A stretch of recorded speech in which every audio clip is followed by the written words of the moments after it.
What's up, ladies and gents? This is KSigKid, coming at you with another Destiny video. Even though it's the Iron Banner this week, we've still got the Nightfall. And it's time to go into the Nightfall. We're going to see what rewards we end up getting for all of our characters. We're going to talk about it, what strategies we should use, what guns might be really useful, and of course, the loot. Always the loot. Oh, plus, we also have this nice little cheese spot that ended up being really useful because for the first two Nightfalls, it was actually just Devil and I, and at one point we ran into a really sticky situation, and this little cheese spot helped us out, so we'll end up showing that off. We've got a lot of stuff to cover in this Nightfall, so we might as well get to it. So yes, even though it is the Iron Banner, we still did the Nightfall this week. I'm sure you didn't think that that was maybe going to happen because I didn't put this out on Wednesday, but I believe I maybe mentioned in yesterday's video that Tuesday I ended up losing power. So at 6 o'clock, I was in the middle of doing my Lord Saladin preview video. I was in the middle of talking about it. I was saying, hey, if you happen to hear some jingling, it's just my dog running because it's raining. It's really coming down, and she started running into the room and hiding behind the chair. And then I lost power. I lost power right in the middle of the video, and that was it. I lost power from 6 p.m. all the way until the next day. So it was really bad. I didn't get to play any Destiny. That means that I didn't get to go in and do the Nightfall. So last night I jumped on and I was ready to go. Devil was online and we just decided to go after it. Two people. We were going to just run after the Shield Brothers strike. And it's really nice that they're having another Dreadnought Nightfall because those people that are still looking for their calcified fragment, who are looking to finish up their moments of triumph, you have a chance of getting that this week. So you might as well do that if you're still looking for that calcified fragment from the Nightfall in the Dreadnought. As far as what we've got in this particular strike, we've got match game, and that's one of the reasons why I'm actually rocking out the Super Good Advice. Super Good Advice is pretty much my go-to weapon for this Nightfall, specifically for this boss fight. In this boss fight, there really isn't that many hiding spots at all. Whenever reinforcements come in, there are just not that many hiding spots to go to. You've pretty much got that pillar in the middle of the room, and you can run around that, but that's not going to save you if you've got rocketing Cabal enemies and Scions that are throwing their shields all over the place. There's not a lot of hiding spots, so Super Good Advice is nice because you never have to worry about reloading that thing. You can fire through your entire magazine and not have to worry about it at all. Now you might say, what about the raid machine gun? Yes, a very, very good option. But you do have a little bit of downtime whenever you have that thing stowed away and wait for Cocoon to take effect. So it's not exactly the same. The Super Good Advice, you literally don't have to reload unless you completely run out of ammo. With the raid heavy machine gun, you do have to at least put it away whenever you run out of all the bullets in the magazine. As far as other weapon choices, you really can't go wrong with some of your other choices. I'm rocking out my Suro's DIS-43 scout rifle that has full auto. That's a pretty powerful primary weapon that does a lot of damage, and with full auto it can put out the bullets in short order. So that works out pretty well for me in all the Nightfalls where you need to hit enemies a little bit harder. I also have a sniper rifle, and my sniper rifle is my Irene with Luck in the Chamber, and it does have an arc burn, so if I need to take care of any arc shielded enemies, of which there were some taken enemies that ended up having an arc shield, that works out pretty well. But overall, it's mainly fire. If you're doing this Nightfall, it's match game, and fire is pretty much the only shield that you're going to have to worry about in this final boss battle. The other areas of the strike are pretty quick and pretty easy to deal with, and obviously neither of the brothers actually has a shield. So as far as actual weapons go, my only true recommendation for exotics is the Super Good Advice. That is definitely my favorite option for this particular part of the battle. I really like it, but that's not to say that's the only thing to rock out. The other thing that was absolutely monster on our last two runs was being on our Sunsinger Warlocks with solar grenades and sunbreakers.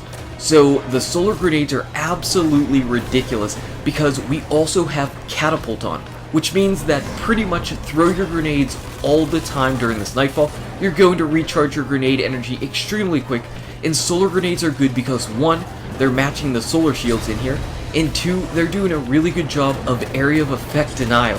In fact, Pooch came in on this final third run, and he was like, holy crap, the solar grenades were so good for taking care of the ads. They really were. And honestly, I have Devil to thank for that, because whenever I was going to run my Warlock, I was definitely going to run on the Voidwalker and just have that infinite grenade energy and just spamming the crap out of it with Catapult.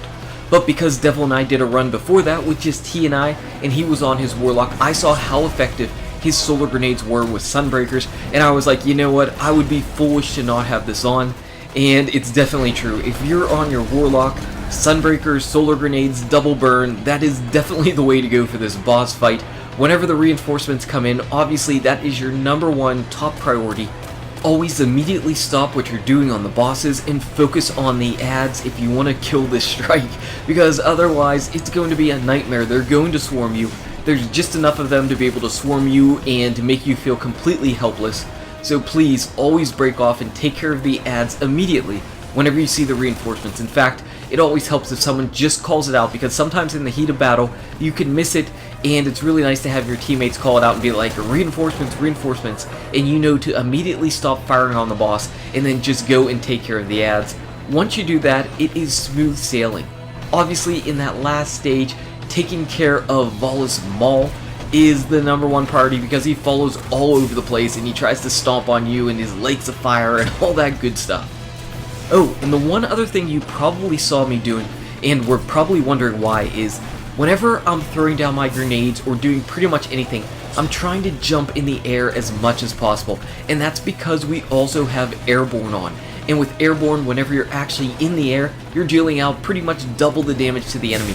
So if you throw down something like the solar grenade that's burning and doing all that kind of stuff, it doesn't hurt you at all to then jump in the air and just let your burn grenades just deal ticks of double damage to the enemy. So it works out really nice. You throw it out there for the ads, they start running through, you jump in the air, they start taking double the damage, and there they go. That is it. So that's the Nightfall, and here we go on our first character. You can see that we ended up getting ourselves some exotic boots, but what we need to do is show you that cheese spot, because I did promise it to you. So like I said, here we are actually in our first run, and this is just Devil and I, and it's utter chaos right now. We're at the last stage where we're dealing with Volus Maul and Volus Thurn together. We happen to get rushed down just a little bit, and I'm the last Guardian standing. There are still enemies alive, and what you do is come back over here towards the area where they come into the room, and you're basically safe from the bosses. You are not safe from the ads, so you can see I'm still getting shot at by the ads, but I'm not getting hit or shot at by Volus Thurn's blue missile rockets in the air. They're actually targeting me, but they're not landing on my head or anything. And as I'm jumping around like a nut trying to throw out grenades as much as possible, I'm able to take care of all the ads and pretty much regroup. From here, what I was able to do was just try to figure out, get Devil to call out where Volus Maul is, and he's jumping around somewhere in the background behind the pillar. I'm trying to take care of that final ad that's actually going to be walking through Volus Thurn's shield, and then I'm able to go ahead and pop a synth and have enough ammo to go around and take care of business. But being in this cheese spot is really nice, like I said, as long as you take care of the ads, because you can see this ad, he can shoot at me. But these rockets, they can't hit me, and Volus Maul is nowhere to be seen at all. So this is a little cheese spot. If things get hairy for you or your group, try to have somebody run over here, catch their breath, and then figure out a strategy to revive, recoup, and then take down the bosses. Anyway, just a nice little cheese spot. As far as the loot goes, because that's what we're all here for, to see the awesome and amazing Nightfall loot that you know that we always get. We're not starting off exactly strong. Now I got a 1,000-yard stare that looks pretty solid on those perks. Unfortunately, the middle perks were terrible, and I didn't have any good sniper scope, so womp womp. Now I'm showing the end of this battle because, as you can see, I got yet another exotic Ingram from my 3 of coins. So we're going to pick those up, and after we kill Volus Thurn, I also end up getting one of the strike-specific loot because we got ourselves a legendary Ingram. So we've got to pick up this exotic Ingram, and it's a pair of gloves. And as far as the legendary Ingram goes, it's a Treads Upon Stars. Of course it's Treads Upon Stars, it's Cabal, that's what I get. You also have a chance of getting Mauler's gloves. I think they're called Maulers or something. But I got a Treads Upon Stars, it's 335, I don't like this gun because I get it all the time. The rolls on it aren't really that good anyway. I have a much better one that I actually save. So that one is going to be Infusion Fuel, 335 Infusion Fuel. As far as the Nightfall rewards though, for my Hunter, we end up getting ourselves junk, but look at Devil. Devil rocking out the Zen Meteor exotic. Devil Dog is on an exotic tear the last 3 weeks or so. Unreal. Who did Devil pay off at Bungie? Please, who did Devil pay off? But yeah, my legendary auto rifle, it can't compare at all. And finally, for our last Nightfall, it's Devil, it's Pooj, it's myself. And look at that, Devil got another exotic. He got Capri Sting at 335 light, I got a 334 light beyond Nemesis, and Pooj got 11-3 of coins, which might be another 2 exotics for him. So really, is this Bungie making a deal with the Devil? How is Devil getting so many exotics from the Nightfall? Anyway, guys and gals, thank you so much for watching. If you enjoyed this video, smack that like button and subscribe to the channel. Check out these awesome videos. Good luck with your raids, your drops, your Nightfall, and I'll see you around in Destiny. It's a meteor storm.